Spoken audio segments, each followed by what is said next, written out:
Okay, welcome everybody to the December 9th IMAG MSM Working Group on Multiscale Modeling and Viral Pandemics. This is our second to last meeting of the year, as we lose two meetings over Christmas. We have two great talks lined up for you today. As always, I need to remind you that the meeting will be recorded, so please be aware of that. As always, you've seen this slide many times by now. We have Reinhard and myself. We're always here to take ideas, criticisms, complaints, and Jim Sluka and Bruce are available also for these purposes. Please do help us spread the word. I always feel that our speakers in particular, are good speakers and deserve a bigger audience, although we do get an additional audience on our YouTube channel. So please help us let people know. Maybe we can try for the spring to see if we can improve our audience numbers a little bit. Appreciate your help on that. We do have the Twitter feed. Jim, I don't know if you're promoting that, monitoring that at all, but please do try. MSM Viral is easy to remember, so please do use it for us. I have one quick announcement, which is there's a steering group meeting tomorrow, Reinhard, is that right? Yes, that's correct. So we have a steering group meeting for people who want to be there. Are there any other announcements that we need to make today before we get started? I wondered how many people went to the DARPA presentation yesterday, the ASCEM presentation. No, don't see many hands. I found it, Jim was there. I found it quite interesting. I know there's been some concern about commitment to mechanistic modeling. And DARPA's ASCEM program clearly is very heavily committed to mechanistic modeling. And they framed it in the context of building a mechanistic digital twin for human health, which I thought was quite encouraging. So I encourage people to look at that BAA because I think you'll learn a lot. At least I learned a lot reading the BAA. I thought about the issues we're addressing in this group very effectively. So that was not exactly an announcement. I guess it was a comment. Any other announcements before we go on to our talks? No? Well, in that case, I won't take up any more of our time of our speakers. Next week, we will have rescheduled Russ Taylor. We hope there are no technical problems for him. And Jane Parker, who's going to be talking about her very interesting work on infection and loss of smell and taste, which of course is a famous consequence of COVID. Then we have 2 weeks off. We start again on January 6th. And we'd very much like to have your suggestions for speakers going forward after that. As always, feel free to volunteer yourself, even if you've spoken before on another topic. Your postdocs, senior graduate students, people you'd like to hear, and so on. Please do remember to mute your mics. Both of our speakers have generously agreed to have discussion afterwards, so please hold questions until both of the presentations are finished. I will remind people 5 minutes before the end of their talk if it looks like they might run over, and so please don't be offended if I do that. And we'll begin with Slim's presentation, ab initio molecular signatures predictive of susceptibility to viral infection. Please take it away. Thank you.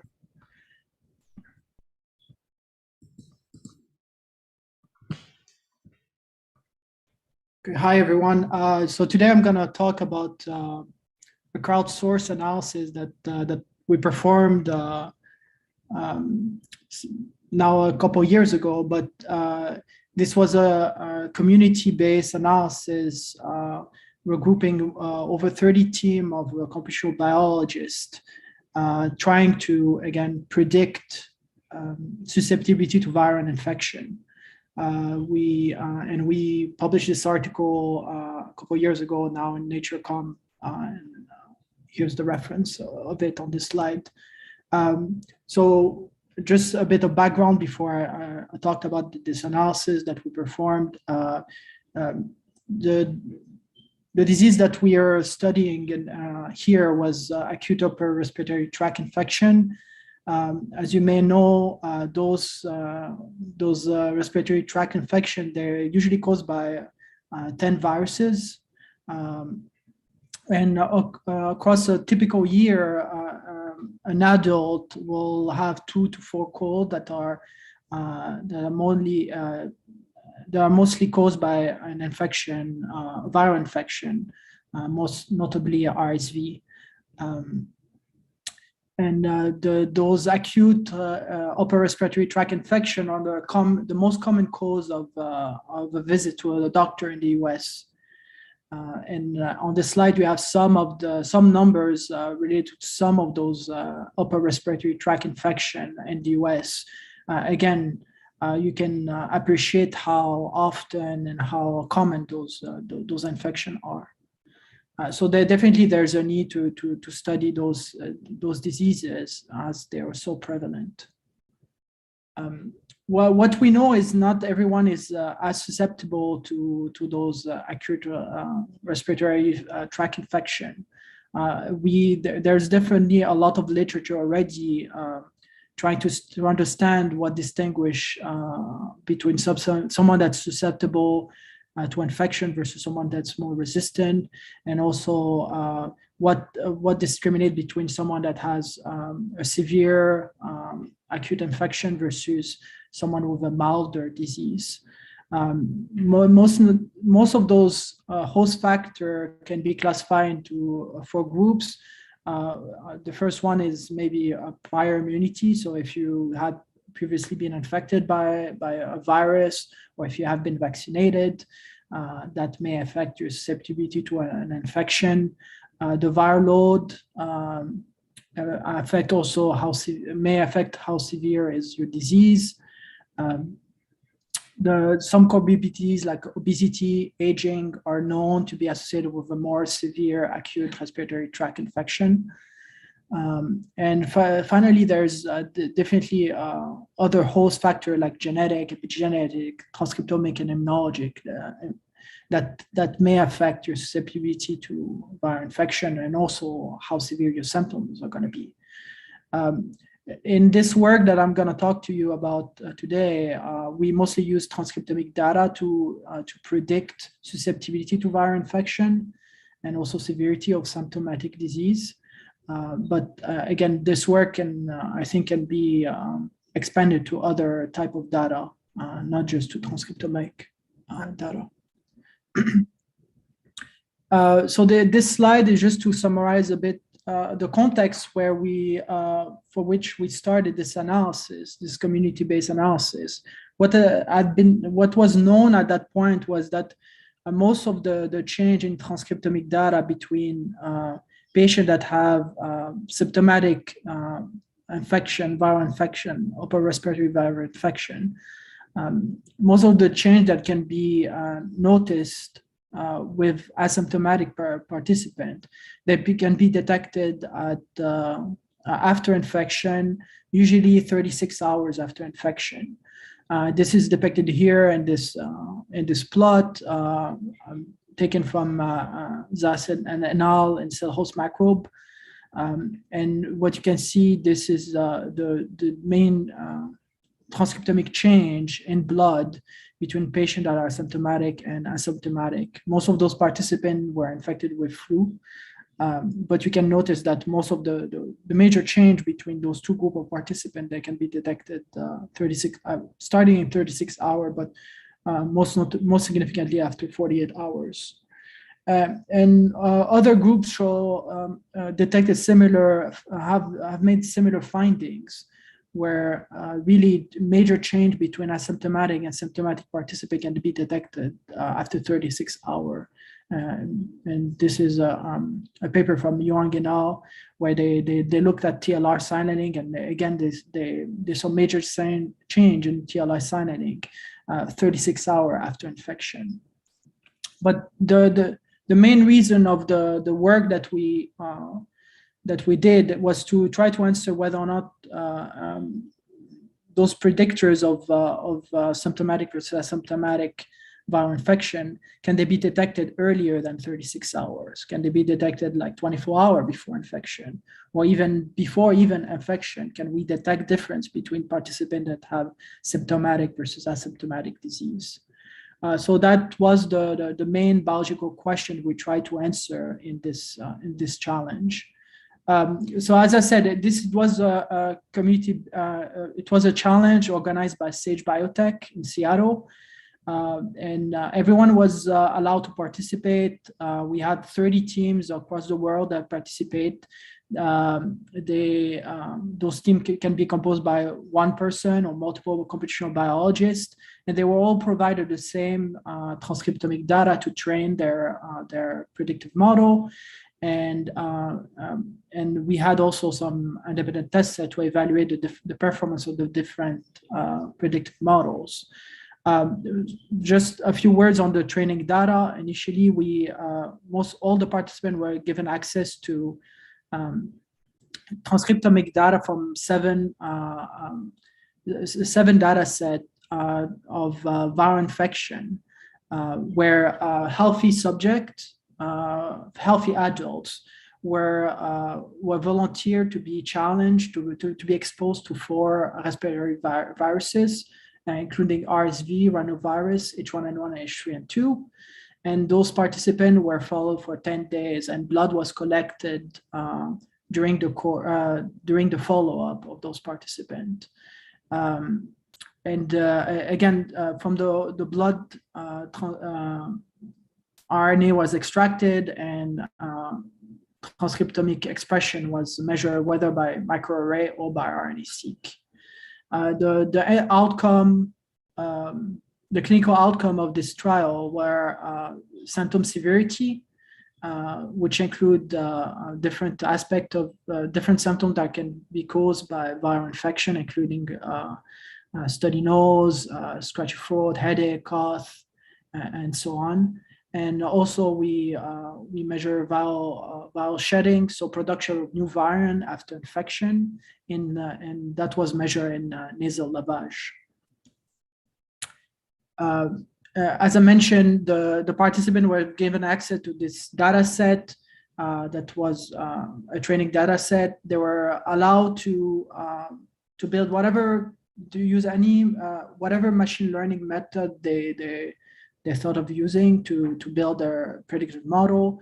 And they were allowed initially to submit to propose 6 models to predict viral shedding and symptom severity. And when they did this initial assessment on the training data, the different participants were then submitting their final model, and that final model was assessed on an independent validation set. And the result of this challenge were most notably exploited based on this final ranking on this independent test set. Here you have in this plot on the bottom of the slide just the number of subjects per data set. So our training set contained 125 subjects. This first test set that was used to rank the different participants was 23 subjects, and finally we had an independent data set of 21 subjects. And the different participants, they had to predict 3 clinical outcomes. The first one was viral shedding in the nasal lavage. The second challenge was whether or not a participant was going to develop or not symptom after viral exposure. And finally, there was a continuous score that assessed symptom severity that was supposed to be predicted by the different participants. And again, the participants were given the labels. They were unblinded on the outcome for the training participant, but not for the leaderboard and the independent test set. This is Again, this is a time course analysis that included both blood transcriptomic data before viral exposure, but also up to 24 hours after exposure. And in this plot here, I'm just giving the number of participants for each time point and each virus that were provided in the training set, the leaderboard set, and the independent test set. And again, the participants were given for the training set data that cover all 4 viruses. On the right side of the slide is just some of the result of some of the outcomes that were that needed to be predicted by the different participants. Just to show you that the different outcomes were pretty similar between the different respiratory viruses that were studied. And we couldn't detect any major difference in terms of viral shedding between the 4 viruses, in terms of symptom after viral exposure, or symptom severity between the 4 viruses. So we assumed for this work that all 4 viruses were interchangeable. So as I said, this is prediction because we know that most of those symptoms, they appear after 24 hours after viral exposure. Most of those symptoms peak at 48 hours and 72 hours after viral exposure. And most of the data that we had for those challenges, whether we're pre-infection or pre-exposure, or up to 24 hours. So definitely before peak of the symptom onset, peak of symptom severity, sorry. So this is just, this plot summarized the main results of this challenge on the validation set. So here, like on those QQ plot, each dot represent one team, one participant. The diagonal line correspond to prediction that are not better than random, and dots that diverge from this diagonal line suggest that participants were able to do better than random in predicting here symptom apparition after viral exposure. This plot is separated on the top by the pre-exposure time point, and participants were also able to build model based on pre-exposure and up to 24-hour data, transcriptomic data. So again, this is pre-exposure. You can see that most of the model are able to do better than expected randomly. And when we look at 24 hours, we do see some signal, some teams that do diverge from what's expected randomly. However, you can see that there seemed to be even less signal, less predictive power at up to time 24 hours compared to even just pre-exposure transcriptomic data, at least for this challenge that was to predict apparition of symptom after viral exposure. When we looked at symptom severity as a continuous variable, we saw similar result where some teams were able to do better than random into predicted symptom severity using pre-exposure transcriptomic data. And if we allowed them to train even to data taken post-exposure, up to 24 hours post-exposure, some teams seem to be able to perform better than random, but really the signal was not as strong as we saw pre-exposure. For the first challenge, which was to predict viral shedding, what was surprising to us is none of the team really did better than random. Some teams even did better than worse than expected. We tried to understand why none of the team really were able to predict correctly viral shedding based on whether on pre-exposure time point or up to 24-hour transcriptomic data. And our explanation of that was due to the fact that most of the it seemed that most of the team overtrained and overfit the training data, and those that really overfit, that perform well on the training and the leaderboard data didn't do well on the validation set. And again, suggesting that they overfit those data set, the initial data set, and not the independent. And that's why they they perform poorly in the validation set.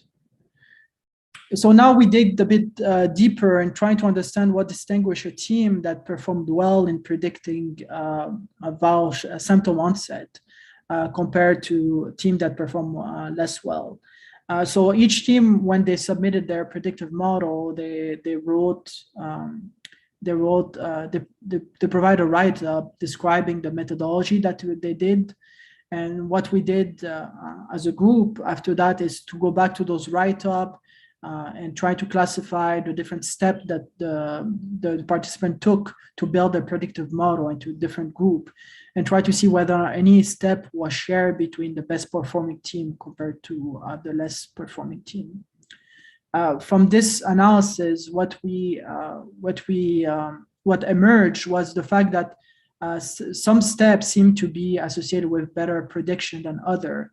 And what was surprising to us initially was the fact that most of those steps that seem to be associated with performing better, to have a model that are more accurate, seem to be mostly related to how the data was pre-processed by the different participants, and not really by the type of feature selection method or machine learning method that the participant used.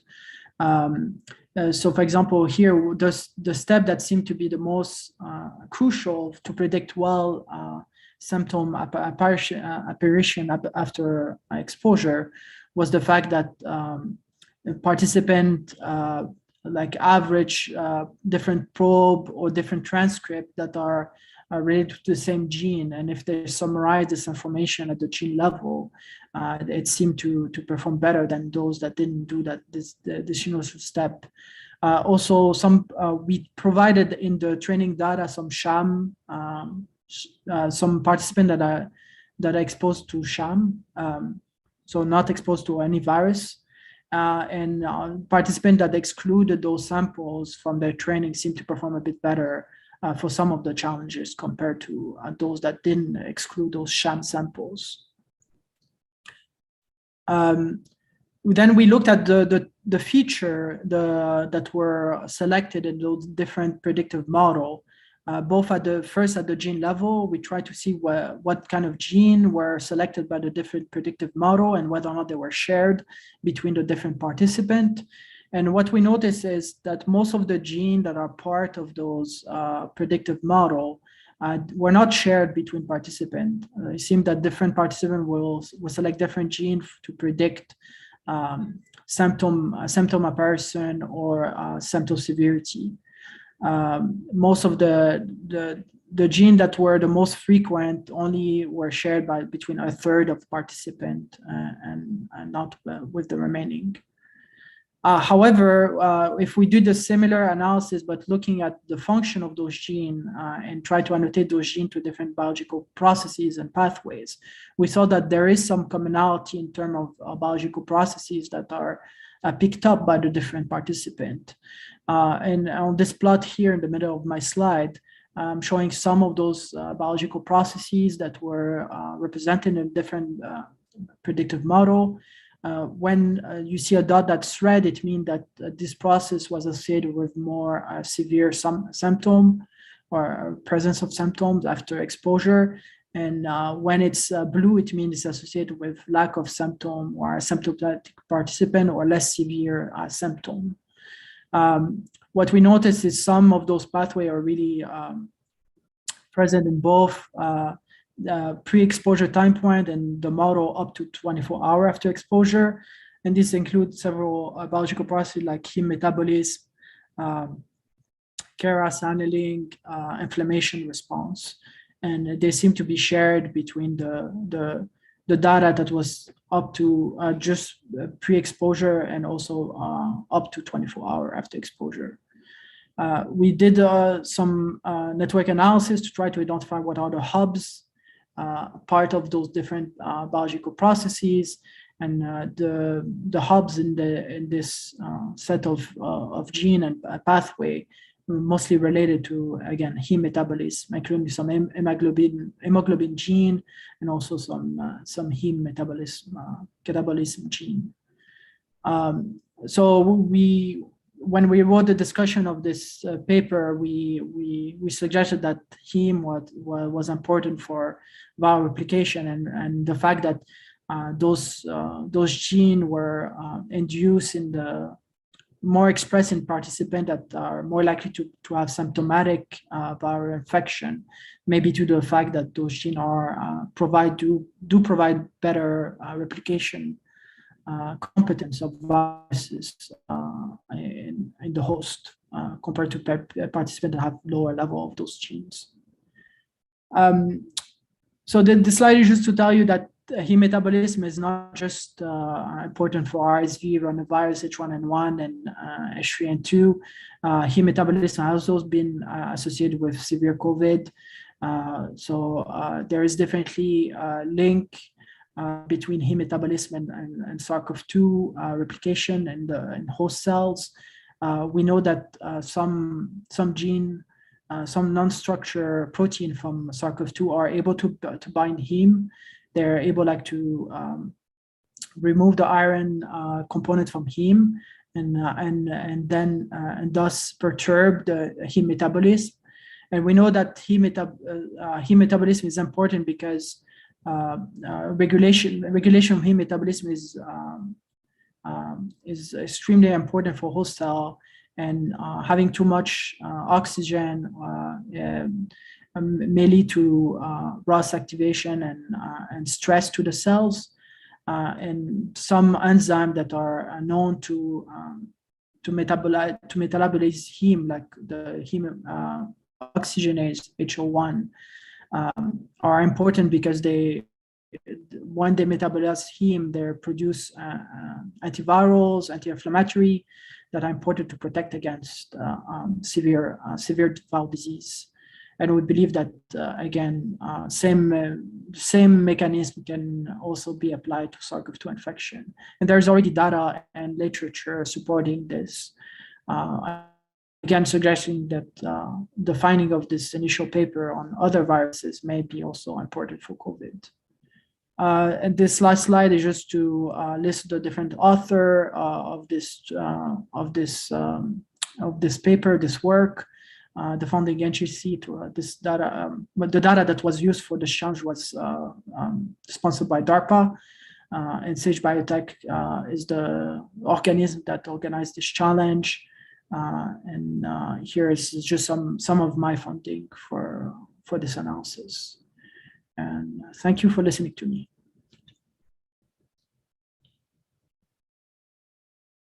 Okay, great. Thank you very much. It was a fascinating talk. We'll move on now to the second talk, which is going to be given by Binyag, and I'll turn it over to, oops, sorry, I forgot my splash slide. I didn't have it there. Sorry, we'll move on to the second talk, which is given by Binyag Wei from Texas Christian University, and he's going to be talking about engineering requirements. So take it away, please. Okay, thank you, James. So let me share my screen.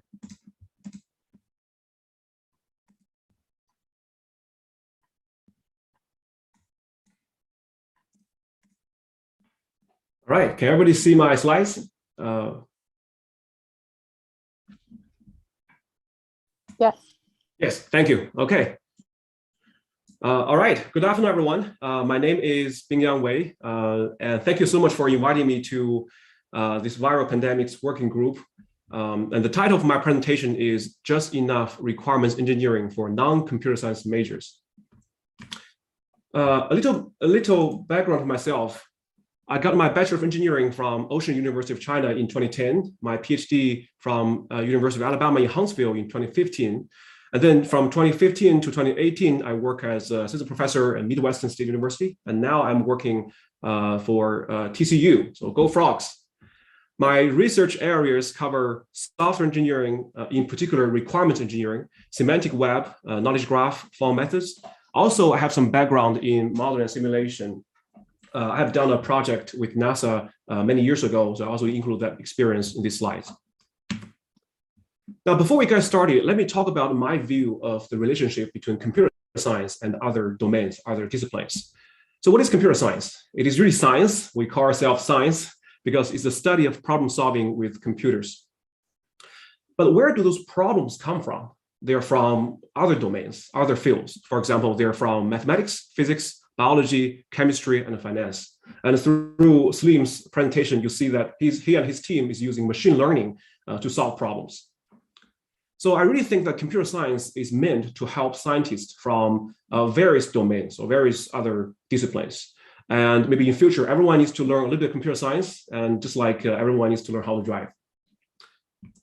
And here's my homework. I'm a computer scientist. I know nothing about viral pandemics. So during preparation, I emailed Hannah, Reinhard, and Bruce. Thank you so much for some background. And I did my homework by reading 2 papers on digital twins, very fascinating idea, and also one unpublished paper on standards about biological models, biological system models. Okay, so with that in mind, here is the outline for my presentation. So I will start with talking about software development process. Okay, and one important part in software process is requirements engineering. Is that we're trying to figure out what is the requirement, what is needed by our users, because software will be used by end user. And what are requirements, why they're important, and all kinds of different requirements, and where and how can we specify them effectively. Even though the title of the presentation only mentioned requirements, but I also think it's beneficial to the group if I talk about a little bit of design, since I know that simulation is one interest in this group. And I happen to be involved in a NASA project on simulating the moon exploration mission. So I want to talk about my thinking about how to design a distributed simulation architecture. But first, let's talk about software process, also known as software lifecycle. The purpose of software development is to bring idea into life. So basically, we have a cool idea, and through many, many months of work, development, design, testing, and so on and so forth, we deploy the operational software in a target environment. And roughly speaking, there are 4 steps that can bridge the gap. That is, you have to go through, well, no, you don't have to follow this order. It's highly iterative and incremental. But basically, it's requirements engineering, development, validation, and evolution. So in requirements engineering, we figure out who pairs this project, who are the sponsors, who are the end users, who supply the data, and who are the stakeholders who are interested in this, and what's their need, what are the functionalities and capabilities of the software to be. Now, once you have a very good understanding of the requirements, what is required, then based on the requirements, we can move on to the second part, development. There are 2 parts in the development, design and implementation. So in design, we build a design of the system based on the requirements. And later on, we're going to convert design to a complete information system. It's also known as coding or programming. As you see, coding is only a small part of the entire software development process. Now, once we have a software developed, then later on, we have to make sure that this developed software conforms or meet the specific requirements. Okay, otherwise, you're building a very good software, but solving the wrong problem.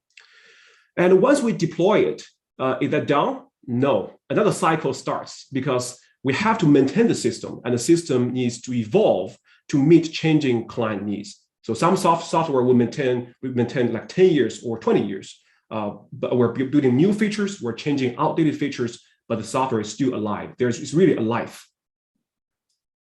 And this presentation, we're going to focus on the first part, requirements engineering. And as I said, we're also going to talk about a little bit about software development. So what are requirements? Simply put, the requirements of a system defines what the system needs to do. So the requirements cares about why and what, not how. Okay, how is answered by design and development. And you can think of requirements of system as objectives or the goals that the system to be developed must deliver. And here's some examples of requirements.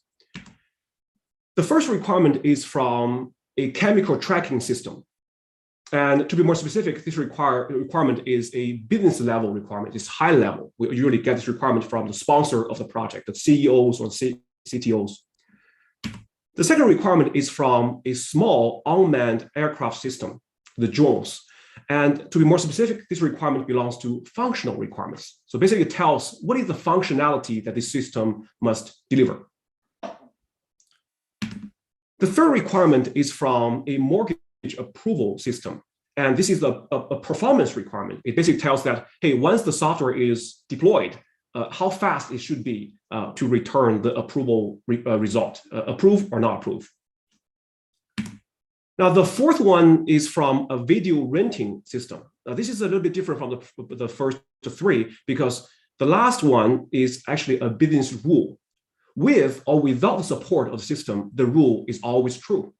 So even without a system, video items may be only renewed up to 2 times, and each renew extends by 3 days. That's always true, with or without system. So I showed you 4 types of requirements. Actually, there are 8 different types of requirements if you want to build a system. So when you build a system, you don't have to go through all of them, but it's always a good idea that after you collect a list of requirements, you probably maybe want to categorize them so you know what you're talking about. So they are business requirements. You have seen that. And then I talk about functional requirements from the drone system.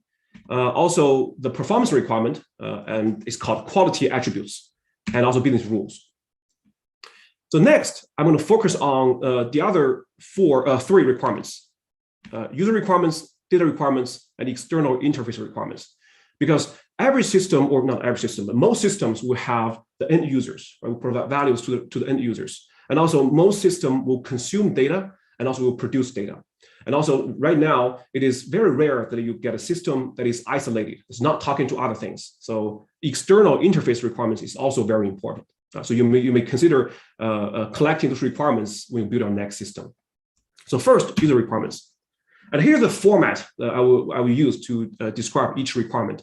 Definition, source, container, and format, and give some examples. So what are user requirements?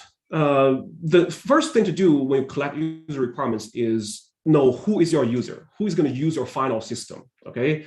And you stand in their shoes. You're going to ask yourself, what is the goal or the task that the user must be able to perform with the help of the system? Okay, what is the pinpoint? What value does my system provide to the system, to the user? So we talk to the actual end users using prototypes, and we also can observe how you're working now. So we're going to help you to solve this pinpoint, because we're going to build a system to help you to improve your productivity. And the format we use to capture requirements is user requirements is called user stories. It's very simple. There are only 3 elements in user requirements: as a, I want to, so that. So for example, as a state policymaker, I want to get a prediction of a COVID death over the next 4 weeks so that I can decide the best measure against COVID in my state. So we're standing in the shoes of the user of the system.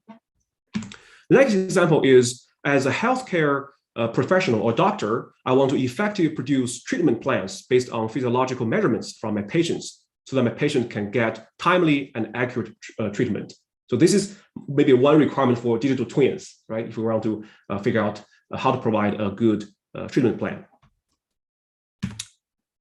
Next is data requirements. So what are data requirements? So they are the essential entities, objects, or classes that are pertinent to the work that we're investigating.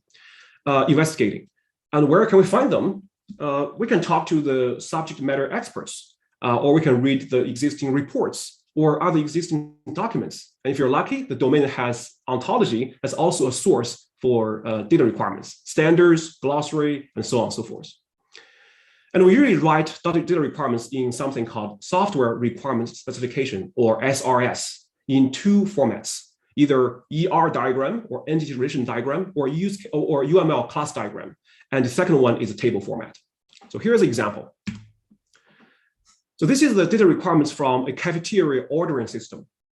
On the left, we have this so-called ER diagram. So the box is an entity, the important thing or being in your domain.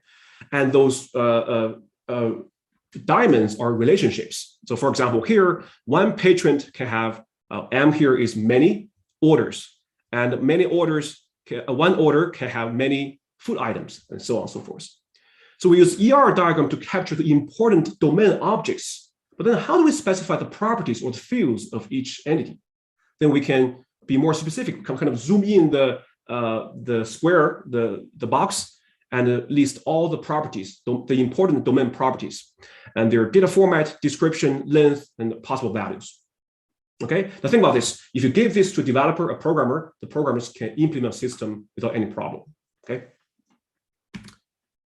Last but not least, I want to talk about interface requirements. As I said, it is rare that a system survives by itself.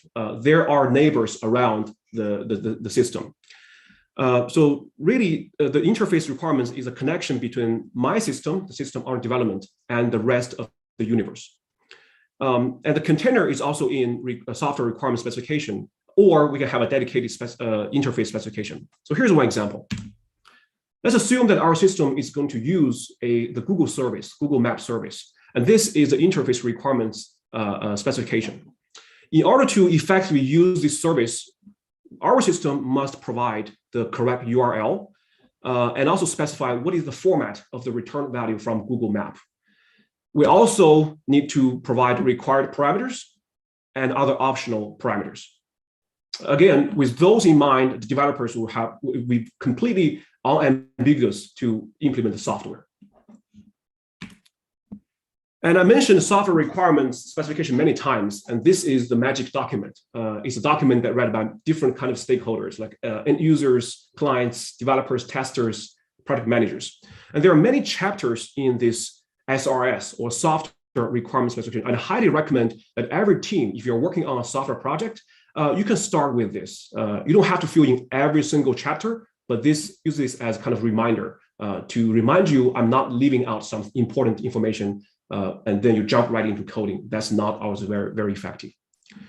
And as I said, it is written in natural language, can be understood by different parties, and it needs to be verified. The 8 requirements I mentioned before, 5 of them can be perfectly written down in these SRS requirements. They are in section 2.4, constraints of the project, section 3, which is functional requirements, section 4, data requirements, section 5, external interface requirements, and section 6, which is quality attributes. The example I showed you is a performance requirement. That's one kind of quality attributes. It turns out that there are many: usability, performance, security, safety, interoperability, reusability, availability. We always call it the ility things. We have to put it in chapter 6. What about the other 3? Business requirements, user requirements, and business rules. They have a dedicated documents. So totally, we need 4 documents: SRS, business requirements, user requirements, and business rules. That's a complete set of requirements before you start writing a single line of code. And as I said, you don't have to have a perfect documentation to start with. As long as you have a set of well-understood requirements, you can go ahead and start coding.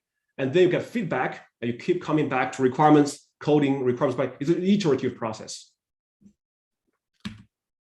So why bother? Does requirements engineering slow down the entire software development? I just want to jump into the development, right? I don't want to write those documentation.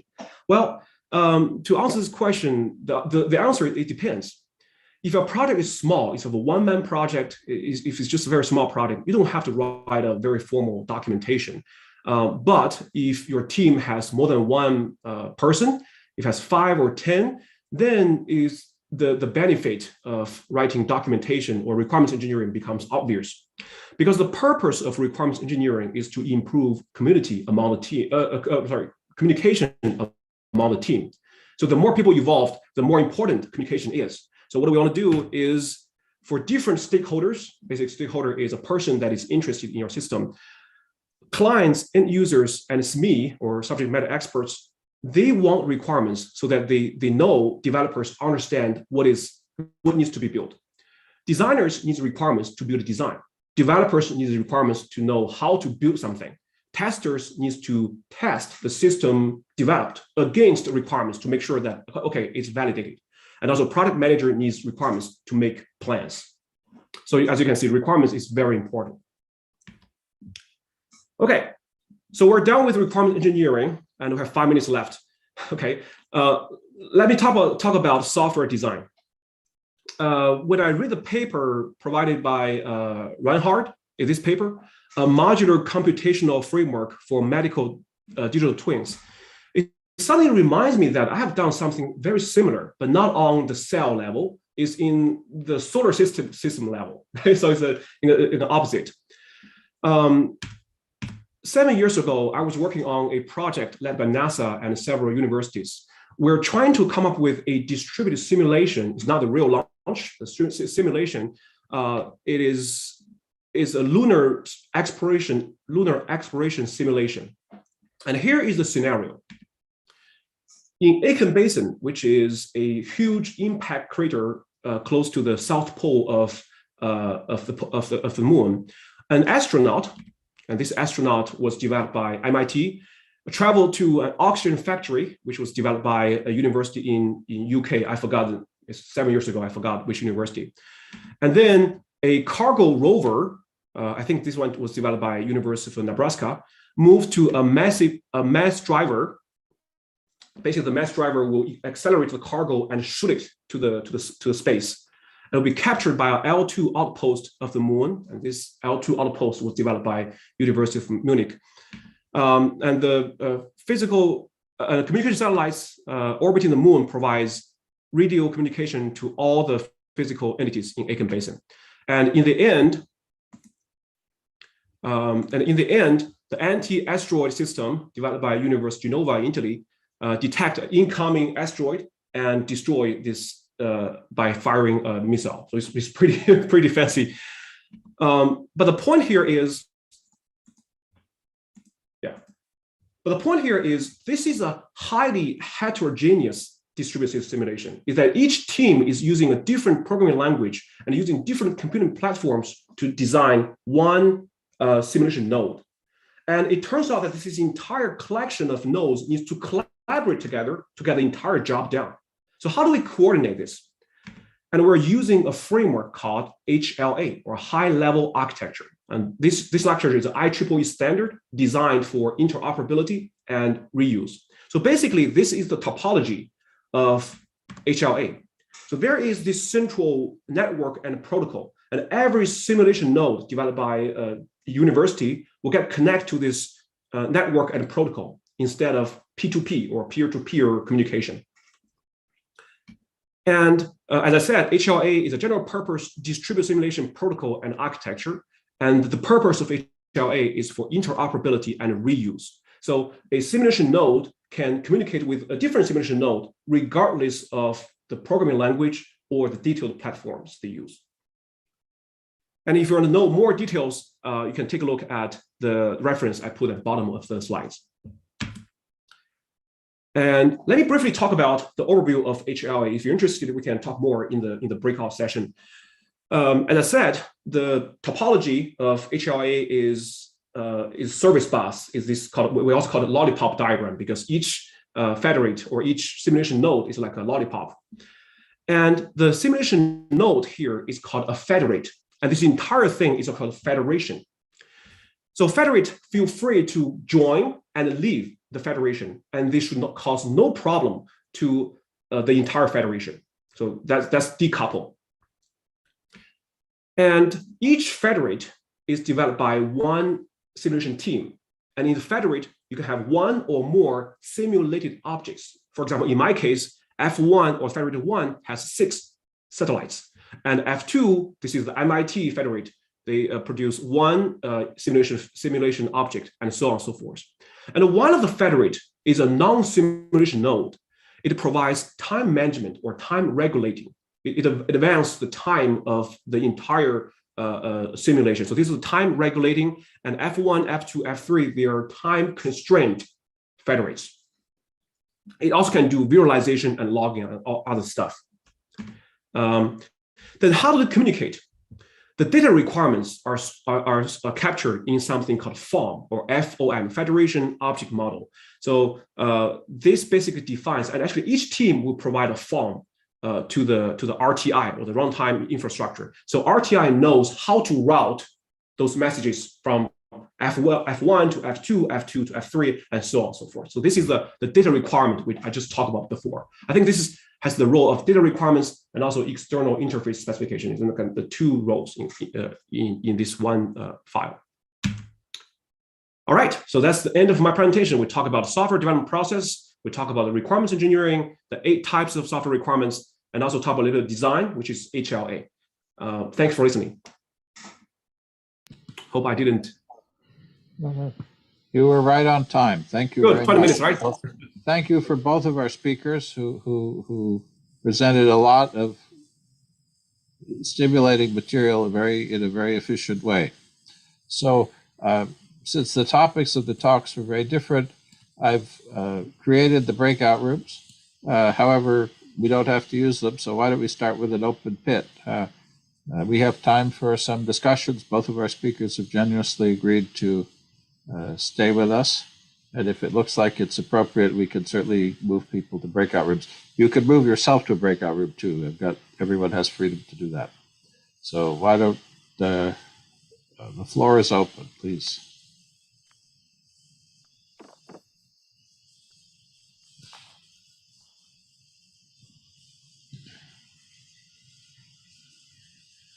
We don't usually have a silence from our audience. So.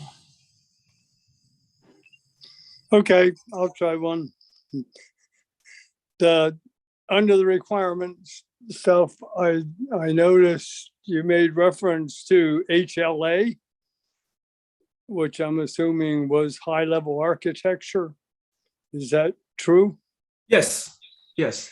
So I'm curious, are you involved in any way in CISO, the standard organization that developed HLA? Yes, which I have been trying to get the medical community to pay attention to for 5 years.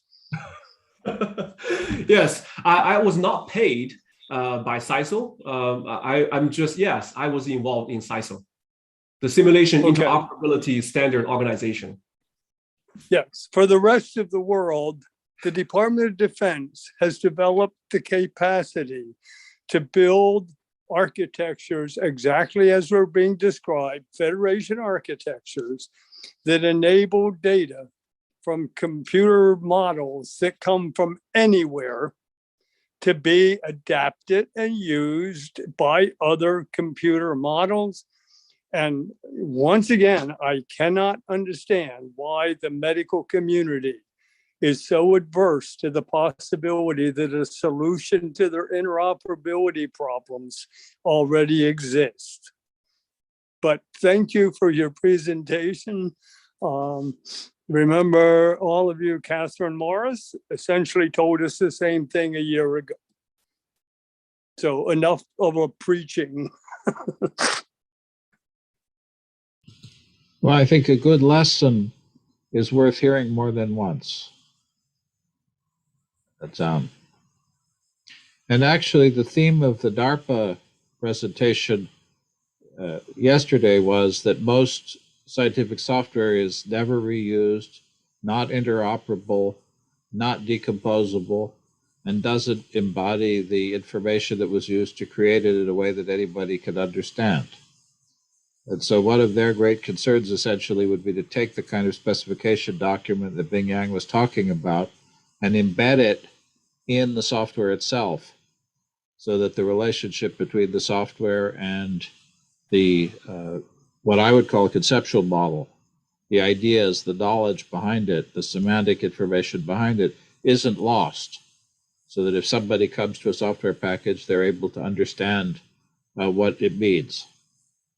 And I think that that's a critical concept that we lose. And I'm always saying that one of the things we lack actually is software to design conceptual models. We have diagramming software that'll give us arrows and blocks, but we don't really have those sort of. I think of them. I'm old, so I think of Eclipse as a modeling framework that did that. But those kind of arrow diagrams become so complicated for complex packages that they're not very comprehensible. And so I think we don't have good ways of organizing that information, especially biological information, which can be very complex, and presenting it and embedding it in the software that we generate. People may disagree. I don't know, but yeah, if that rings a bell with you at all. But to me, what you presented and what we were hearing yesterday was very similar. And ironically, what Slim was talking about was in fact very relevant to their deployment problem, which is understanding the epidemiology of COVID and the spread of COVID. So actually, the DARPA was addressing both questions in an interesting way. William, please go ahead. Yeah, I have something that's a little bit more in the form of a question. So everything that you just described there, and what you James and John were just talking about, are these are things that we would want to have, right? I mean, we would want to be able to encapsulate models with some sort of a well-defined interface such that they can talk to each other and so on and so forth. It seems to me, and John will forgive me, it seems to me that the infrastructure and plumbing for doing this is very heavy and has a lot of overhead, and it's all piles of XML and giant libraries that may or may not compile that I'm going to have trouble doing. And I'm thinking, if I'm working in some kind of biological modeling or that sort of thing, I might, I'm not going to say no, I don't want somebody to reuse my model, of course not, right? But the both the cognitive overhead of having to do that and the just kind of detail-oriented overhead of using these tools is too great. And it's a little bit peripheral to what it is that I would actually be trying to do. So I wonder, how do you make it, how do you reduce that friction? How do you get these kinds of design patterns that you're talking about? But without that overhead and friction.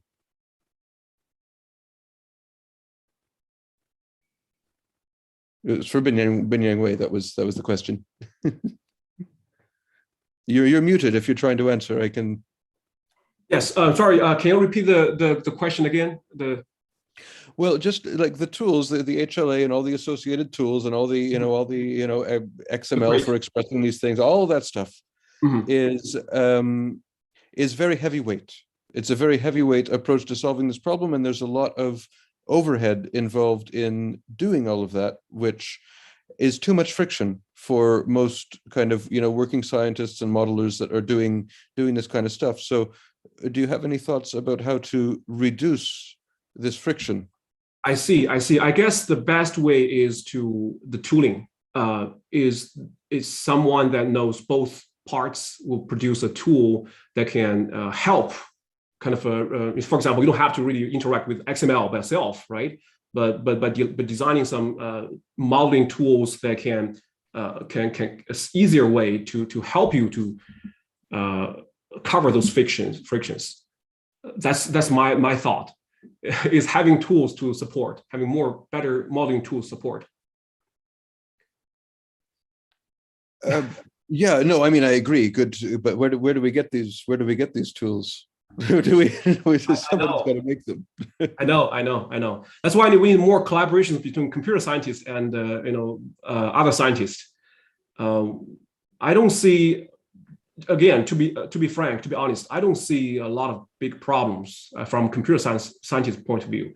I have seen many other tools similar to this. They're used in like in aerospace industry and also in machine learning industry, data science industry. People are already having those modeling tools. I just think someone needs to get started on this job, on this work. Is first of all, we should have a standard. And based on reading the two papers, I know there are already have very well defined. It's called SBML, right? System Biology Modeling Language. That exists and describes some, but not all of the models. But not all of them. Yes. Yeah. And I know it's very hard to have a consensus of, hey, this is my standard, right? Everybody have to use this standard. Maybe have a community or have an initiative that everyone can or call for comments. It's really more of a collaborative approach to have a standard. And once the standard is there, some vendors will approach you and say, hey, I want to implement this standard. right? For example, this HLA is a standard. It's an IEEE standard. It's not operational. Standard is never operational. It's not working. But there are two companies I know. One is called Peach. The company link I put it there. Peach is from a Sweden company. The other one is called VT Mark. That's a DoD company. They say, hey, this standard is so great. We want to make money from it. So they said, hey, let me be the vendor. Let me provide the implementation to conform those standards, and the scientists can use them. But if there's no standard, that's the problem, though. That's a very big problem, because one of the things that we do want when we're doing all kinds of fundamental science, which is very different from doing engineering, and what you're talking about is a lot more engineering and not so much computer science. And when you're doing fundamental science in biology and these sorts of things, you want the entire stack to be available and reproducible and inspectable, and you want all of that stuff, right? Which means anytime a vendor comes and says, here, have a proprietary blob, I promise you it does what I say it does, that's really not good enough. Right. Sorry, that's a bit of an opinionated way of putting it, but I mean, no, we can't as a scientific community, we can't rely on vendors as such. I know. That's why it should have the standard first. As I said, the HLA is the standard. The CISO community has the standard first, and then vendor says, "Hey, I'm going to implement this standard." Right. I guess I don't know if I answered the question. I was going to ask then maybe if we could turn it over to Slim a little bit. You did this very nice crowdsourcing work. And now you said you worked through Sage, and they do a lot of competitions. So a lot of the issues that Bing Yang was talking about in a more abstract way probably were things that you had to address in the design of your contest. And I missed one or two slides of yours because something was up here at home.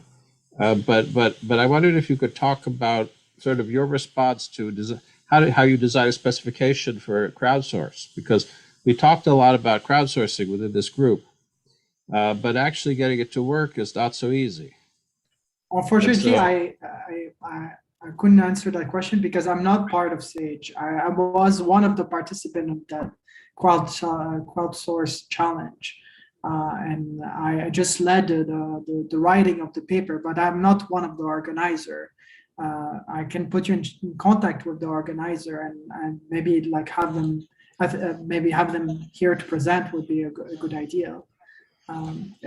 Definitely, I think you're correct. Like having someone that went through that process of organizing such a challenge may be an interesting person to have joined the group. I'm just wondering, for Slim, have you seen any correlation between shading and symptoms of severity? I'm just wondering, since your slide where you show that there is no great prediction for viral shading, so and you have 4 different viruses, right? Have you seen any correlation with any symptoms? There is definitely we do know that people with more severe disease have also shed more virus.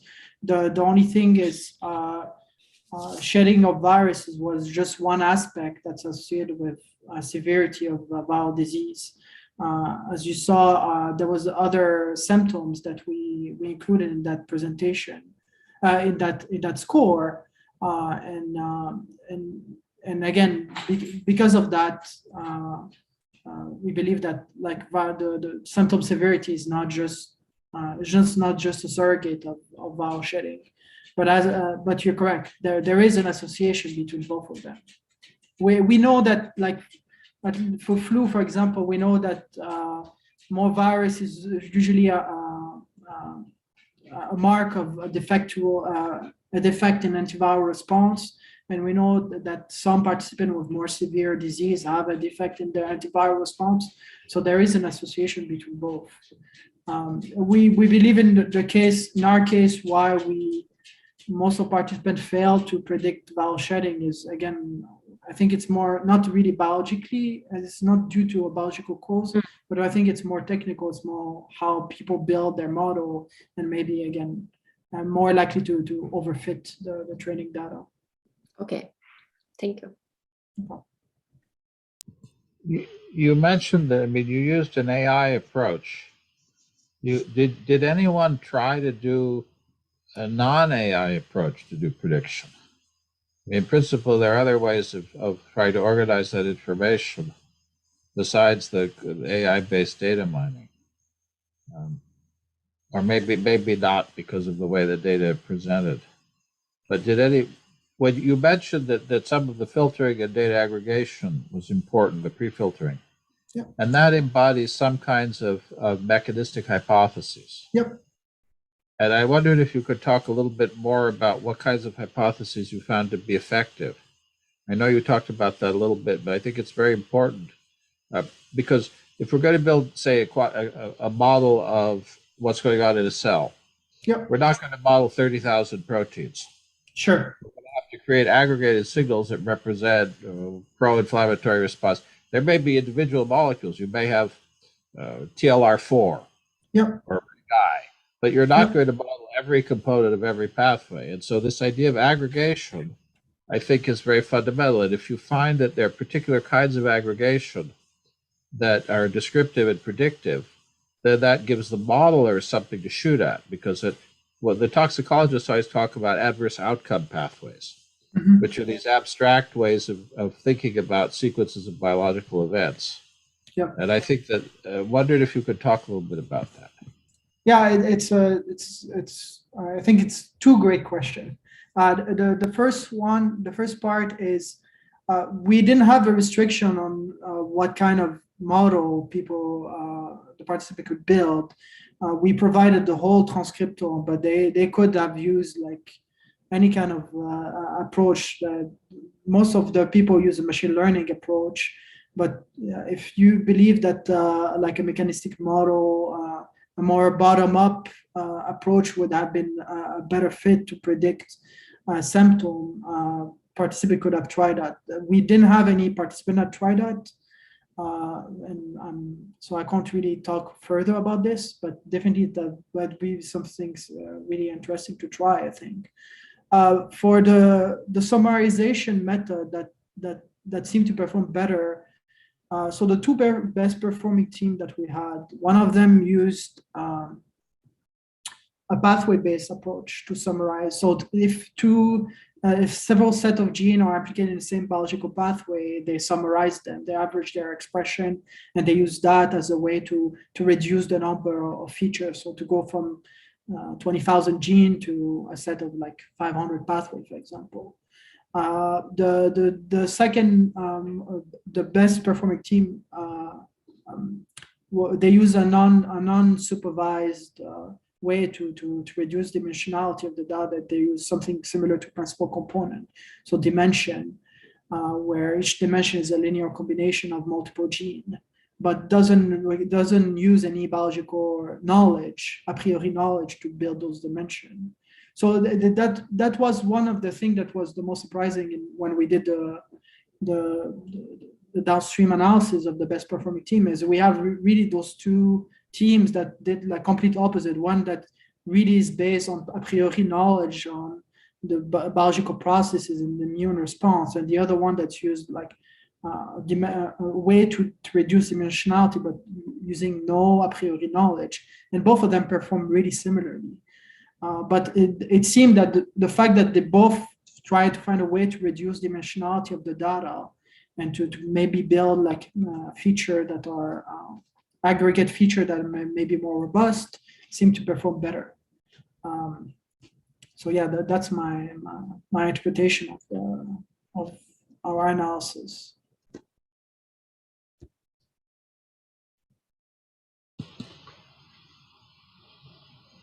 Okay, other questions?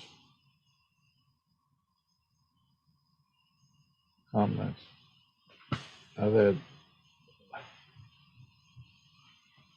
William, if you want to make your comment, you certainly can do that. Okay, sure. I mean, I don't want to. I could talk for hours about standards and interoperability and all that sort of thing. It's really, I mean, uh, I worked for a long time on semantic web types of standards, right? And a lot of that even gets used in biology with with the gene ontology and all those different things. But the thing is, it is pretty heavyweight, and even 10 or 15 years ago, we were aware that the tooling was relatively poor and it was cumbersome to use. And it's kind of still that way, even after, like, I don't know how many millions of mostly euros funding of all kinds of different projects. And what people generally sort of did was they actually just arbitrarily adopted using JSON for interchange, which doesn't have very well defined semantics or anything like that. But yeah, so this is just I agree that with the answer of we need better tools, because we do, obviously we do, but that didn't work, at least in that other context. The better tools never arrived, and people just adopted something that seemed easy, which was not good enough, in the sense that it's not sort of what we wanted, and didn't have all of that rich information. It was a pain to actually extract information from, because you had to go and so yeah, I don't know, that's a comment, not really a question, but I mean, I don't know how to deal with it, and it's a hard problem, and it's been something we've been struggling with for many years. But it definitely, I think, in order to have adoption by people who are making computational models of all of these different biological processes, it needs to be easy. Well, I think the key issue, and Bing Yang probably should be the one answering, but I'd make a comment because I believe in this. The key issue is whether you think models are disposable. If you're writing a model that you're going to publish a paper or two out of and then it's going to be thrown away, then all of that product specification that Bing Yang talked about seems like dead air, dead weight, overhead. Because if nobody's ever going to look at it besides you, then all of that specification is unnecessary. But I think that the takeaway for me from Bing Yang, and to some extent also from Slim's talk, even if he wasn't the one who organized the structure for it, is that there is no free lunch. That if you don't do the specification, you're generating disposable software that no one will reuse. If you want people to reuse it, to have that knowledge be reusable, then you have to do the hard work of the specification. And that could be the data standard. For example, in Slim's case, you talked about the way the data were organized and presented to the teams. If that hadn't been done in a way that was accessible and intelligible to the teams, nobody could have used it. And so that's a lot of work. And I don't know whether there's any way to make it less than a lot of work. Because do you build it into the funding, at the funding stage, where this is sort of expected by the funders to be a part of whatever it is that you're going to be producing? Well, so at NIH, they eventually added a non-scorable criterion at the end of the document called sharing and data sharing, which was sort of a halfway house to that, because it's not actually a scorable criterion, although people use it sometimes that way. But people objected because it's a lot of work, and you don't get more money because you're doing that work. Well, you have to get more money. I mean, but then NIH has to do fewer projects, and then the point is that when you see the cost, and I'm sorry, I'm talking and I should be asking questions. When do you see the cost? You see the cost front-loaded, which is you spend a lot of time developing the specification when you're trying to get the first papers out and get results, and your funding agency saying, "Where's your progress report?" And that's the time when you feel under the most pressure to produce. Or do you see the cost later, after the grant is over, when nobody uses it? And the problem is that the people who bear the cost and the people who bear are different in the two cases. And I was thinking about this looking at Slim's example, because those data sets would be wonderful to reanalyze. My friend Rita gave a talk early in our series about her transcriptomics methods. And I was thinking, boy, it would be nice to throw Rita's transcriptomic methods as a pre-filter on the data sets that Slim was collecting. And so now for genomic and proteomics, there's an expectation that those are there, that those standards are there, the distribution is there. But we also have relatively sophisticated tools that make it easier. They don't make it easy, it's still cumbersome, but a lot easier than it would be to have to invent it de novo. And so I agree with you that saying we need tools is a bit of a weaseling out of the problem. But that doesn't mean tools couldn't help somewhat. Oh, At sure. least you could have something where you could right-click on your model and pull some annotation from an ontology and decorate the model, so you didn't have to do that by hand. I mean, things like that would be relatively simple. They wouldn't solve the problem, but they would at least give you some semantic context in the models. But I don't want to monopolize the conversation either. So I turn it over. Jim, you usually have some strong opinions on both of the topics that were talked about today, and Lorenzo, also, you often do. So I have a comment actually. So this has been a great discussion. I like it very much. Bing Yang, you made very good points. I think industry has a lot to teach us.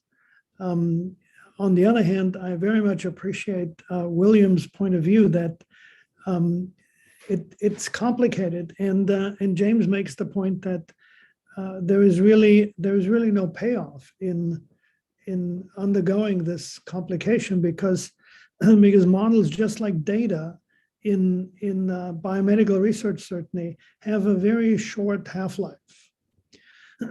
Nobody really makes a huge effort to make data available in a meaningful and sustainable way because 2 years later there is a new technology, there are much better data, and nobody will go back. For example, very few people go back today and look at microarray data because everybody does single cell RNA sequencing. And it's the same with models. Nobody reuses models, and it's not anybody's goal. That's not the metric, right? The metric is what new biology can I derive from the models, and that's what ultimately you publish, and that's sort of the gift that keeps on giving is as you use your models. I think that will need to change, but it's a cultural change that needs to happen first, and that's always difficult. But maybe that's one for Slim, because on the one hand, the technology changes. On the other hand, some of those data sets aren't trivially reproducible. The number of people who are going to regenerate, say, SARS data, not SARS-CoV-2, but SARS data, is not going to be great. You're not going to go and do challenge experiments with SARS at this point. And therefore, if people did microarrays because that was what they had 12 years ago, and you have good time series data sets, those data sets are valuable because nobody's going to regenerate them. Now, in some technologies for like sequencing, genome sequencing, the technology cost may come down so fast that reproducing all of the data that were reproduced up till today, between now and the next year, costs nothing. And in that case, the data are disposable. But some of those data are not regenerable. And similarly with models, I'll tell you, when I first started doing the modeling that I do, the modeling methodologies that we use 30 years ago, I did not expect that 30 years later there would be dozens of groups worldwide using the descendants of my Fortran code for 30 years ago. And I remember at the beginning of that project, not the very beginning, but early in that project, a computer engineer, a very good, unfortunately deceased computer engineer now, who joined the project, wanted to write a formal specification of the kind that Bing Yang proposed, and including ontologies to describe the concepts that we were mapping. And I, as a physicist in those days, said, well, why would we bother? We know what we're doing. We'll just do it. And we're stuck with terrible decisions. 30 years later, we're still paying the price for not thinking it through at the beginning. And so I think the kinds of data that we heard about are, and the way this approach to doing crowdsourcing is fascinating, and the specific things we predicted are also fascinating. But so I do think that it's worth thinking about the example that Slim gave, which was brilliant, and the principles that Big Yang has introduced. And there's a gap. I mean, there really is a gap here. But we, in a sense, need to mediate that gap. That's something that we could do as a community, is try to mediate that gap. I don't have an answer, but I think it's worth thinking about. I'm struck by the time scales, because Bin Yang was said, somewhere early on that he mentioned 10 years or 20 years as the kind of expected life cycle of a piece of software, and then you said, well, okay, people develop models and they expect them to be used to make some papers, and though they won't live on past a year or two, and now you're talking about 30-year-old Fortran code, which obviously has lived on past a year or two. So are we thinking on the wrong timescales when we're doing this? Well, I think you don't know. when you start the projects are done. Have a graduate student doing a project. You have a postdoc doing a project. You don't know a priori. It's not like a business. It's more like a startup company, perhaps, where most startups fail. Yet the effort to do the startup is very high, regardless of whether it succeeds or fails. So startup companies are designed from the point of view of it's going to succeed. And perhaps philosophically, what's happening is that when we do modeling, our premise is it's going to fail, or at least it's not going to live on. And so I think Reinhardt's point that most models have very short shelf life is reasonable. Most data also have a short shelf life. But I'm having an experience right now with my extended group. My collaborators are using a strain of mice, and for various reasons, the home producer of those mice terminated the colony. And so the only mice with that genetic mutation, or that genetic modification in them, that exist are the ones that my collaborator has in his lab. Now, in principle, you could regenerate those if you had a lot of money. But that's a resource that people didn't think about, that they let go of. And so I think this kind of resource, in terms of the kinds of very important clinical data that Slim's talked about, is serious. And think about, what if genomics, what if gene sequencing at the beginning had said, we don't care about keeping it. We'll throw it away after we've done it. Well, eventually we would have gotten to a human genome, but it would take 10 or 15 years longer. And so there is a cost. And I think this idea of crowdsourcing was fascinating. Crowdsourcing experiments to get data analysis is fascinating. I think, Slim, the other thing that's important, which we didn't talk about, is how you talked about describing the different methodologies people used. And one thing that we're not good at when we publish is describing methodologies. How did we do the analysis to generate figures, for example?